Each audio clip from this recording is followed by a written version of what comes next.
Mense, goeiemôre en welkom by Koffietyd by die Rots, saam met my Frik Weideman op hierdie pragtige Saterdag Shabbat-oggend. Ek is op die plaas te Kuilen en vanoggend groet ek jou uit 'n koue Namakoland. Mense, het jy al ooit daarin gedink, wat is die karaktereienskappe van ons Hemelse Vader?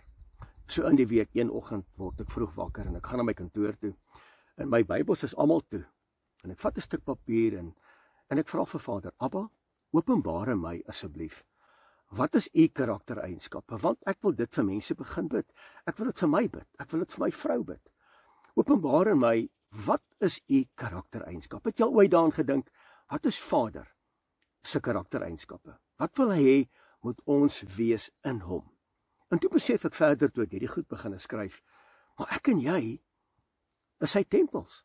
1 Korintiërs hoofstuk 6 vers 19 en 20, weet julle nie dat julle is die tempel van die Heilige Gees en julle is duur gekoop? En toe ek hierdie goed begin neerskryf, toe besef ek maar die goed moet eintlik in my en in jou lewe geopenbaar word. En ek weet nie of te doen nie, en daarom is dit vir my 'n goeie platform om dit vandag met jou te deel by Koffietyd, sodat jy dit vir iemand kan bid, dalk miskien jou man of jou vrou, jou kollegas, jou broer of jou suster, of dalk begin by jouself, dat hierdie goed begin manifesteer in my en jou lewe, want buiten die feit dat ek en jy die tempel is van die Heilige Gees, is ons ook sy ambassade op hierdie aarde, wat hemel moet verteenwoordig. So ek dink is belangrik om te weet, wat is Vader se karaktereienskappe? En ek skryf dit toe neer. Kom ek deel dit gou met jou.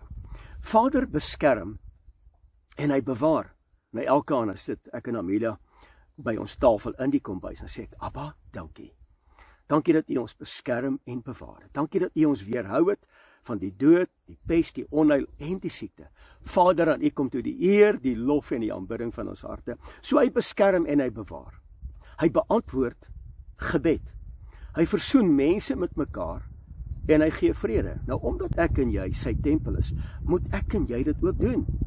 Jy kan nie sê, wel, ek gaan nie vrede maak met daai of daai persoon nie, want ek en jy moet Vader se karakter begin openbaar in ons lewe en ons moet dit uitleef. So hy bring mense by mekaar en hy gee vrede. Die lewende God is 'n regter en hy gaan ook oordeel. Eendag gaan ons voor sy regterstoel staan. Hy red, hy verlos, hy genees, hy skep, hy onderrig, hy doen die onmoontlike, hy breek vestings en hy herskep. 2 Korintiërs hoofstuk 10 vers 3 sê dat ek en jy wandel in die Gees. Daarom kan ons nie die wapens van die vlees gebruik nie, want ons is geesmense en ons kan Vader net in die Gees behaag. En dan breek ons die vestings wat die duiwel en die vyand en mense rondom ons kompak het. En ons breek daai vestings in die naam van Meester Yeshua. En dan neem ons elke gedagte gevangene tot die gehoorsaamheid aan Meester Yeshua en die kennis. So hy red, hy verlos, hy genees, hy onderrig ons, hy doen die onmoontlike, hy breek vestings en hy herskep. Hy verander omstandighede. En hier is belangrik, hy vernietig die werke van die goddelose. Mense, die oomblik wanneer ek en jy teen sy karakter optree, dan is ons eintlik goddeloos. Dink gou daaraan. As jy daarvan hou om van ander mense 'n monster te maak, of jy skinder, of jy doen goed wat ander mense benadeel, dalk doelbewus. Mense, dan is jy eintlik 'n goddelose. En die woord sê in sy karakter, hy vernietig die werke van die goddelose. Hy ondersteun en hy bemoedig. Hy vermaan en hy dissiplineer. Ek en jy moet dieselfde doen. Dis hoekom hy is aangestel het as herders oor die kudde. Ek moet soms se mense sê, dis nou genoeg. Dit moet jy nie so doen nie, maar volgende keer hanteer jy dit op so 'n manier. Hy vermaan en hy dissiplineer. Hy reinig en hy heilig. Ek bedoel, sy naam is Yahweh Mekadeshkem. Hy heilig ons, want sonder heiligmaking sal ons hom nie sien nie. Hy vul ons met sy krag. Hoor mooi, en hy vergewe ons. En hy beloon ons, omdat ons wandel in gehoorsaamheid. Mense, gehoorsaamheid is vir Vader so belangrik. Hy roep ons, en dan op 'n stadium, wanneer ons nie wil verander nie, en ons kan dit gaan lees in die boek van Deuteronomium, dan kan hy ook vervloek. Dis sy eienskappe. Ek het maar 'n paar genoem. Ek dink daar's baie meer. Maar dink gou daaraan, as ek en jy sy tempel is, dan behoort hierdie goed in my en jou lewe te manifesteer. So by koffietyd vandag, skryf dit neer. Dalk vat jy hierdie video, vat 'n stuk pen en papier, skryf dit neer. Wat is Vader se karakter? So wat is ons gebed vandag vir mekaar?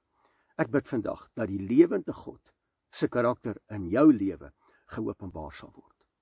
Ek bid vandag vir jou dat sy 7voudige gees, wat opgeteken is in Jesaja hoofstuk 11 vers 2, in jou lewe nie net geopenbaar sal word nie, maar ook sal manifesteer. En dat die salwing van sy Heilige Gees op my en op jou lewe sal neerdal. Psalm 133, wanneer ons in eenheid staan, is daar salwing. As daar salwing is daar lewe. As daar lewe is, dan is daar seën. Psalm 133. Bid dit vir mekaar. Roep sy heilige naam uit oor mekaar se lewe. Dat ek en jy weer sal bid dat daar 'n begeerte sal wees vir sy woord. Mense, dit is my gebed die afgelope week. Vader, ek roep u naam uit. Dat daar 'n honger en 'n dors by mense sal begin plaasvind. Maar nie 'n honger en 'n dors na brood en water en na vleis nie, maar 'n honger en 'n dors na u woord, na u teenwoordigheid, na u aangesig. Dat ons daai gebed vir mekaar sal begin bid. Ek bid vir kennis en vir insig. En dat wanneer jy die woord lees, dat Vader dit aan jou verstaanbaar sal maak. En dat jy sy woord begin uitleef. Jakobus 1 vers 22. Kom ek en jy bid vir mekaar se prioriteite. Daar's soveel goed wat ons moet doen, maar dan kom daar prioriteite. En die eerste prioriteit, mense, soek sy koninkryk heel eerste. En sy geregtigheid. En alles sal vir jou bygevoeg word. Nou kom my vraag vanoggend. As ek en jy luister na die karaktereienskappe van Vader, en ek deel hierdie goed met jou. Wie is eerste in jou lewe? Wat is jou belangstelling? Dit wat jou belangstelling is, gaan jy aan geld spandeer, gaan jy tyd aan spandeer. Soos die woord vir jou 'n prioriteit is, gaan jy tyd spandeer aan sy woord. Kom ons bid dat ons mekaar sal help om heilig te lewe, dat die ongeregtigheid geopenbaar word. Want mense, as ons wandel in ongeregtigheid, dan beteken dit eintlik ons is goddeloos. En een van Vader se karaktereienskappe is, hy sê, hy breek en hy vernietig die werke van die goddelose. Dat ons nooit in dit sal verval nie. Bid vir mekaar se gesondheid. Bid vir die leiding van die Heilige Gees. In die week praat ek met iemand stuur vir my 'n boodskap en sê, hoorie Frik, bid asseblief saam met my vir 'n baie goeie vriend wat ek vir jare ken. Ek ken hierdie persoon al vir 18 jaar. Bid saam met my. Hy is opgeneem in die hospitaal. Daar's blykbaar 'n longfunksieprobleem en ek bid saam. Die volgende môre kom die boodskap deur. Hierdie man het afgesterwe. So belangrik om vir mekaar te bid vir ons gesondheid. Begin sommer vandag. Die mense in jou huis, of dit 'n kind is en of dit 'n ouer is en of dit 'n man of 'n vrou is, bid sommer nou en sê, Vader, ek roep u naam uit. Bestraf sommer die werke van krankheid. Sê, Vader, ons is die tempels van u Heilige Gees. Gees van krankheid, jy het geen plek, geen mandaat, geen autoriteit in hierdie tempel nie. So in die naam van Meester Yeshua wyk. Bid dit. Dis die karaktereienskappe van Vader. Bid vir die leiding van die Heilige Gees. Mense, die primêre funksie van die Heilige Gees, gaan lees dit asseblief. Dis in Esegiel hoofstuk 36, vers 25. Ek sê julle was met skoon heilige water, dat julle harte sal verander, sodat my gees julle sal herinner om te wandel in my gebooie, my verordeninge, dat julle dit sal doen en sal onderhou. Dan kom Vader en hy kom herskep en hy openbaar homself in my en in jou. Man, ek is sommer opgewonde oor dit. En dan bid vir mekaar asseblief vir hierdie laaste dae. Bid dat ons geestelik sal volhard. Ongeag die omstandighede, ongeag waardeur jy gaan. Bid dat ons met 'n gees van vasberadenheid sal vorentoe gaan. Bid vir 'n gees van volharding. Ten spyte van waar jy gaan, ten spyte van wat die wêreld dikteer op jou lewe, ten spyte van wat mense aan jou doen, bid dat ons sal volhard. Ten spyte van die vervolging, die mislukking of die verwerping, hou vas. Moenie angstig links of regs kyk nie, maar kyk op en ons weet, ons verlossing is naby. Mense, dis die karaktereienskappe van ons Hemelse Vader. En by koffietyd vandag is my gebed dat hierdie eienskap, hierdie besondere eienskappe van vrede en verlossing en onderrig en werke en bemoediging en ondersteuning, dissipline en vermaaning en heilig, krag en vergifnis en beloning, dat dit werklik deel van ons lewens sal wees. Dis vandag my gebed vir jou by koffietyd. En so dankie dat jy vandag ingeskakel is by Koffietyd. Mag Vader jou seën.